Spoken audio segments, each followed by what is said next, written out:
اعوذ باللہ من الشیطان الرجیم بسم اللہ الرحمن الرحیم۔ معزز خواتین و حضرات، عزیز طلباء و طالبات، ڈیلی قرآن کلاس میں آپ سب کو خوش آمدید۔ امید ہے آپ سب خیر و عافیت کے ساتھ ہوں گے۔ آج کا ہمارا سبق سورہ آل عمران پارہ نمبر 4 آیت نمبر 180۔ سب سے پہلے لفظی ترجمہ سماعت فرمائے۔ وَلَا يَحْسَبَنَّ، اور ہرگز گمان نہ کریں، الذین، وہ لوگ جو یبخلون، بخل کرتے ہیں، بما، اس میں جو آتاہم، انہیں دیا، اللہ نے، من، سے، فضلہ، اپنے فضل، ہوا، یہ، خیرن، بہتر ہے، لہم، ان کے لیے، بلکہ ہوا، یہ، شرٌ، بہت برا ہے، لہم، ان کے لیے، سیطوقون، ان قریب طوق پہنایا جائے گا انہیں، ما، جس میں، بخلو، بخل کیا، بھی، جس میں، یوم القیامتی، قیامت کے دن، وللہ، اور اللہ کے لیے، میراث ہے، السماوات، آسمانوں، والارض، اور زمین کی، واللہ، اور اللہ، بما، اسے، جو کچھ، تعملون، تم کر رہے ہو، خبیر، خبردار ہے۔ اس آیت مبارکہ کا ربط آیات سب سے پہلے سنیے گا۔ گزشتہ آیات کے ساتھ اس آیت کا ربط اور تعلق کچھ اس طرح سے ہے۔ اللہ رب العالمین نے غزوہ احد کے بعد منافقین کے نفاق کو بیان فرمایا، اور اللہ پاک نے یہ بات باور کرائی کہ راہ جہاد کے اندر جو سب سے بڑی رکاوٹ ہے، یا میدان جہاد کے اندر جو چیز نقصان کا اور ناکامی کا پیش خیمہ ثابت ہوتی ہے، وہ ہے نفاق۔ یعنی جس کے دل کے اندر نفاق ہوگا، اسے جہاد کرنے سے ڈر لگے گا، وہ میدان جہاد کے اندر جانا پسند نہیں کرے گا۔ اسی طرح سے ایک میدان جہاد کے اندر جانے سے جو چیز رکاوٹ کا باعث بن سکتی ہے، وہ ہے بخل۔ اب یہ دو چیزیں ہو گئی جو میدان جہاد میں ناکامی کا سبب بن سکتی ہیں، یا میدان جہاد میں جانے سے رکاوٹ کا سبب بن سکتی ہیں۔ وہ دو چیزیں ہیں، ایک ہے نفاق اور ایک ہے بخل۔ اس آیت مبارکہ کے اندر جو ابھی ہم پڑھ رہے ہیں، آل عمران آیت نمبر 180، اس کے اندر اللہ پاک نے بخل کی نشاندہی فرمائی۔ بخل کسے کہتے ہیں؟ بخل کا معنی یہ ہے وہ چیز جس کا ادا کرنا انسان کے اوپر واجب ہو اور وہ اسے ادا نہ کرے، یہ ہے بخل کا معنی۔ اب آیت مبارکہ آپ سنیے گا۔ وَلَا يَحْسَبَنَّ الَّذِينَ يَبْخَلُونَ بِمَا آتَاهُمُ اللَّهُ مِنْ فَضْلِهِ هُوَ خَيْرًا لَهُمْ، اور ہرگز گمان نہ کریں وہ لوگ جو بخل کرتے ہیں اس میں جو دے رکھا ہے انہیں اللہ تعالیٰ نے اپنے فضل و کرم سے، کہ یہ بخل ان کے لیے بہتر ہے، بلکہ یہ بخل ان کے لیے بہت برا ہے۔ جن لوگوں کو اللہ تعالیٰ نے اپنے فضل و کرم سے مال عطا کر رکھا ہے، نعمتیں عطا کر رکھی ہیں، خزانے عطا کر رکھے ہیں، ان میں بخل کرنے کو وہ اپنے لیے بہتر خیال نہ کریں۔ یہ بخل ان کے لیے بہتر نہیں ہے۔ وہ یہ ہرگز خیال نہ کریں کہ وہ بخیل بنیں گے تو خزانے کو جوڑ لیں گے، اور بخل کے ساتھ وہ اپنے خزانوں کو وسیع کر لیں گے، اپنے خزانوں کو اور زیادہ وسعت دے لیں گے، بلکہ یہ ان کے لیے بہت ہی برا ہے۔ کیوں برا ہے؟ اللہ پاک نے آگے ارشاد فرمایا کہ یہ جب دن قیامت کا آئے گا، اس دن ان کی آنکھیں کھلیں گی۔ حدیث پاک کے اندر آتا ہے، رسول اکرم صلی اللہ علیہ وآلہ وسلم نے ارشاد فرمایا کہ یہ مال، جس مال میں سے انسان زکوٰۃ ادا نہیں کرتا، جس مال میں سے صدقات ادا نہیں کرتا، وہ مال سانپ کی طرح ان کی گردنوں کے اندر لپٹے گا، اور وہ سانپ یہ کہہ کر انہیں ڈستا جائے گا کہ میں تیرا مال ہوں، میں تیرا خزانہ ہوں۔ آپ اندازہ فرمائیں کہ اس کا کتنا بھیانک انجام بیان کیا گیا ہے۔ اسی کے ساتھ اللہ پاک نے آگے ایک اور بات ارشاد فرما دی، اور اللہ کے لیے ہے میراث آسمانوں اور زمین کی۔ یعنی یہ خیال مت کرنا کہ اللہ تعالیٰ کوئی غریب ہے یا اللہ تعالیٰ کوئی مفلس ہے، اور اللہ تعالیٰ تمہیں جو سخاوت کا حکم دیتا ہے یہ اس لیے دیتا ہے کہ اس کے پاس کچھ نہیں ہے؟ نہیں، اللہ پاک نے فرمایا کہ وہ آسمانوں اور زمینوں کے تمام خزانوں کا مالک ہے، یہ ساری میراث اسی کی ہے۔ اور اسی کے ساتھ اللہ پاک نے آگے آیت کو ختم کرتے ہوئے ارشاد فرمایا واللہ بما تعملون خبیر، اور اللہ تعالیٰ جو کچھ تم کر رہے ہو اس سے خبردار ہے۔ نبی اکرم صلی اللہ علیہ وآلہ وسلم نے جب جہاد کا اعلان فرمایا، اس وقت ایسا نہیں تھا کہ کوئی بیت المال کا پورا نظام وجود میں آ چکا تھا۔ سن 2 ہجری کے اندر پہلا غزوہ ہوا، غزوہ بدر جسے ہم کہتے ہیں۔ بیت المال کا نظام جا کر مضبوط ہوا، مستحکم ہوا سن 9 ہجری کے اندر۔ ایسا نہیں تھا کہ مجاہدین کو باقاعدہ تنخواہیں دی جاتی تھیں، فوج کا پورا نظام قائم تھا۔ فوج کا نظام تو ابھی تھا ہی نہیں۔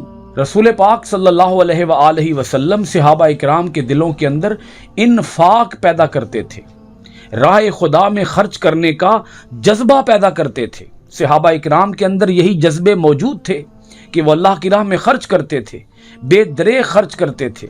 آپ دیکھیں کہ کسی بھی جہاد کو کامیاب بنانے کے لیے ایک تو باقاعدہ طور پر سپورٹ کی ضرورت ہے، سیلری کے اوپر، ماہانہ تنخواہ کے اوپر فوجیوں کو بھرتی کیا جائے، پھر ان کے لیے سامان اسلحہ، سامان حرب، آلات جنگ موجود ہوں، تلواریں ہوں، تیر ہوں، نیزے ہوں، زرے ہوں، ڈھالیں ہوں، گھوڑے ہوں، خچر ہوں، اونٹ ہوں، گدھے ہوں، اور مال و اسباب جو ہے وہ اس مقام پر پہنچایا جائے۔ زخمیوں کی مرہم پٹی کرنے کے لیے میڈیسن کا نظام موجود ہو، تو جہاد کے لیے کثیر زر کی ضرورت ہے، کثیر مال کی ضرورت ہے۔ جہاد کے اخراجات ہوتے ہیں، پھر جانیں قربان کرنا پڑتی ہیں، جانیں دینا پڑتی ہیں۔ تو یہ سارا جو نظام ہے یہ تب مستحکم ہو سکتا ہے کہ جب صحابہ اکرام کے دلوں کے اندر انفاق کا جذبہ، اللہ کی راہ میں خرچ کرنے کا جذبہ موجود ہو۔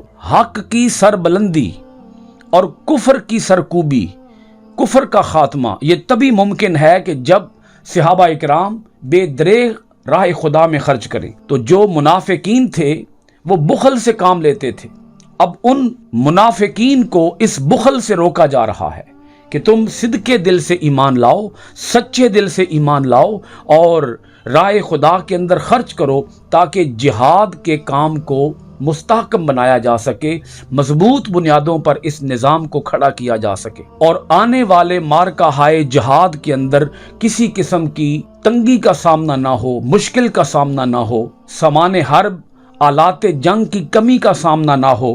تو فرمایا گیا کہ اللہ کی راہ میں خرچ کرو، اللہ کی راہ میں خرچ کرنے سے کبھی بخل سے کام نہ لو، اور یہ بتا دیا گیا کہ تمہارا مال راہ خدا میں خرچ کرنے سے کم نہیں ہوگا بلکہ اس میں اضافہ ہوگا۔ اگلی آیت کے اندر یہ بات بتا دی گئی، بھیانک انجام جس آدمی کو یاد ہوگا کہ میرا مال میرے گلے کے اندر سانپ بن کر لپٹے گا اور وہ سانپ ڈسے گا اور وہ ساتھ کہے گا کہ میں تیرا مال ہوں، میں تیرا خزانہ ہوں۔ جس مال کو تو سنبھال کے رکھتا تھا، جس مال کو تو جوڑے رکھتا تھا، جس مال کے اوپر تو خود سانپ بن کے بیٹھا ہوا تھا، بخل سے، کنجوسی سے کام لیتا تھا، آج میں ہی تجھے ڈسوں گا۔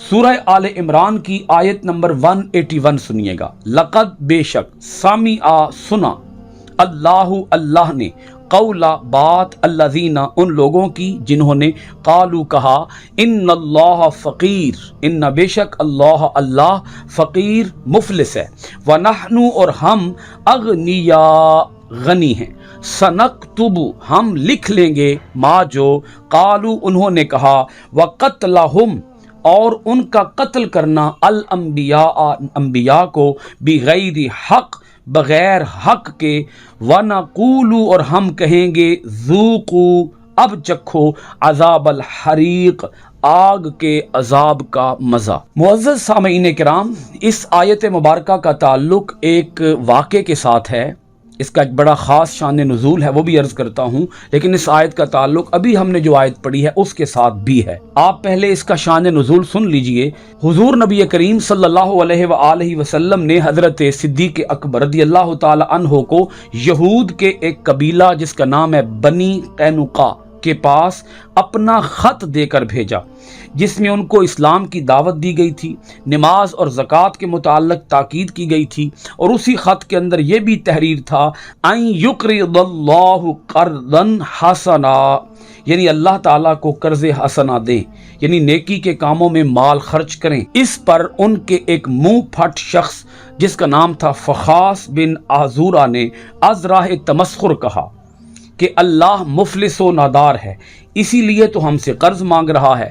حلیم الطبع حضرت ابو بکر صدیق رضی اللہ تعالی عنہ اس گستاخی کو برداشت نہ کر سکے اور اس کے منہ پر زوردار تماچا رسید کیا، اور ساتھ ہی فرمایا اگر ہمارے تمہارے درمیان معاہدہ نہ ہوتا تو میں تمہارا سر قلم کر دیتا۔ اس پر فخاس بن آزورہ نے حضور نبی اکرم صلی اللہ علیہ وآلہ وسلم کے پاس حضرت صدیق اکبر رضی اللہ تعالی عنہ کی شکایت کی اور اپنے الفاظ سے بالکل مکر گیا۔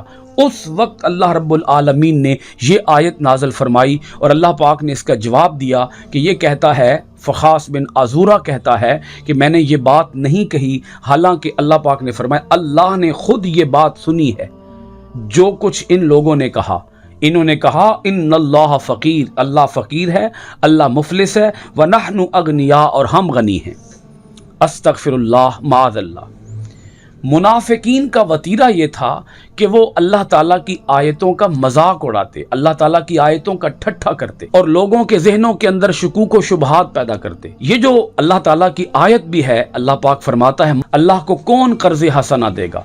قرض کا مطلب یہ ہوتا ہے کہ جس آدمی کو قرض دیا جا رہا ہے وہ شخص قرض لوٹانے کا پابند ہے، اور اگر وہ قرض نہ لوٹائے تو جس نے قرض دیا ہوتا ہے وہ قرض کے لوٹانے کا مطالبہ کر سکتا ہے۔ اب یہ تو ہے اس کا ایک ظاہری سا معنی، لیکن جب قرض حسنہ کی نسبت اللہ کی طرف ہوگی تو اس کا مطلب یہ بنے گا کہ اللہ تعالیٰ یہ یقین دلا رہا ہے کہ اگر تم اللہ کی راہ میں مال خرچ کرو گے تو اللہ تعالیٰ تمہیں مال لوٹائے گا، مال دے گا۔ بہت اہم بات یہ ہے کہ پہلے بھی تو مال اللہ نے ہی دیا ہے، اب اگر میں اللہ کی راہ میں مال خرچ کروں گا تو اللہ تعالیٰ مجھے پھر اور عطا فرمائے گا اور نوازے گا۔ لیکن اس فخاس بن آزورہ نے اور دیگر کئی منافقین نے اس آیت کا مذاق اڑاتے ہوئے اس کا جو ظاہری معنی ہے وہ مراد لے لیا کہ قرض تو وہی شخص مانگتا ہے جو غریب ہوتا ہے، جو مفلس ہوتا ہے، تو اس کا مطلب یہ ہے کہ اللہ تعالیٰ استغفر اللہ معاذ اللہ غریب ہو گیا ہے، اس لیے وہ ہم سے قرض مانگ رہا ہے۔ کوئی تک والی بات ہو، کوئی معقول بات ہو تو اس کا جواب بھی دیا جاتا ہے، لیکن جب کوئی انتہائی بے تک کی بات کرے، فضول بات کرے اور وہ بات انتہائی لا یعنی قسم کی ہو تو اس کا کیا جواب دیا جائے گا؟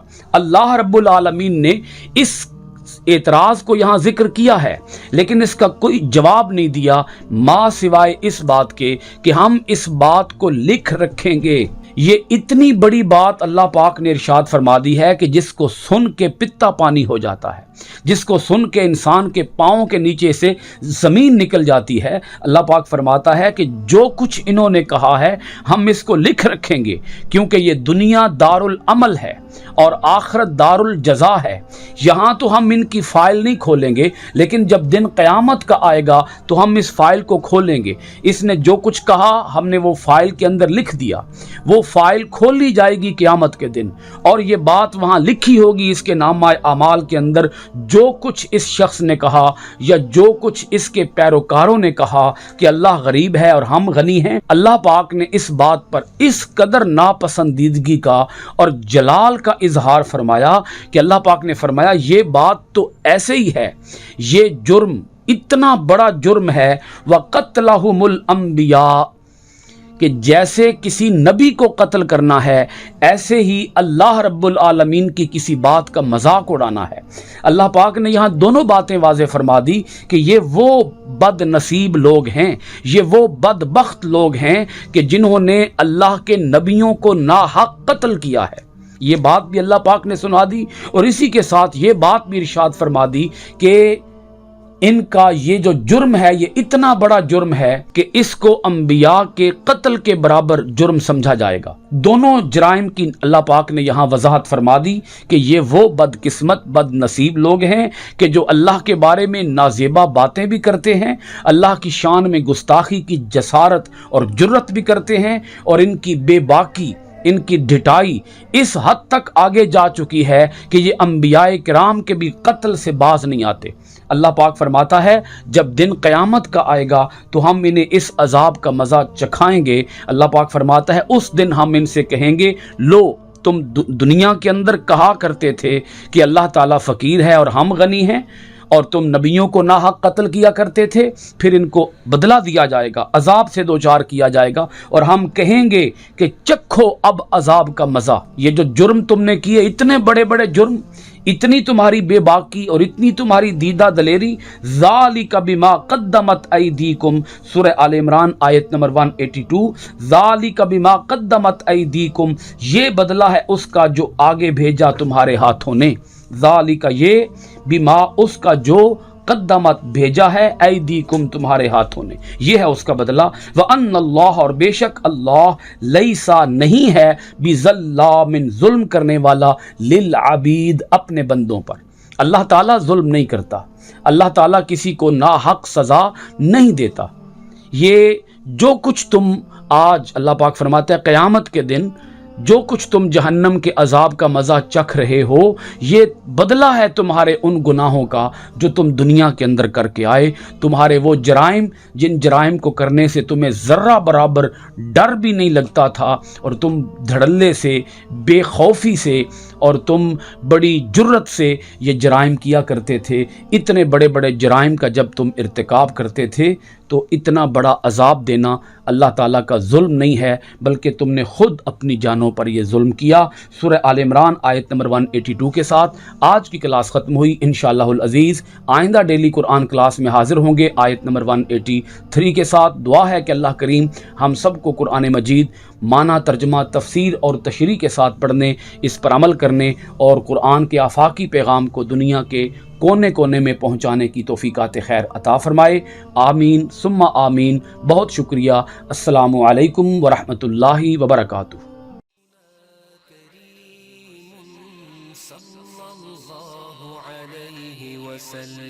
سیدنا کریم صلی اللہ علیہ وسلم، سیدنا کریم صلی اللہ علیہ وسلم، سیدنا کریم صلی اللہ علیہ وسلم۔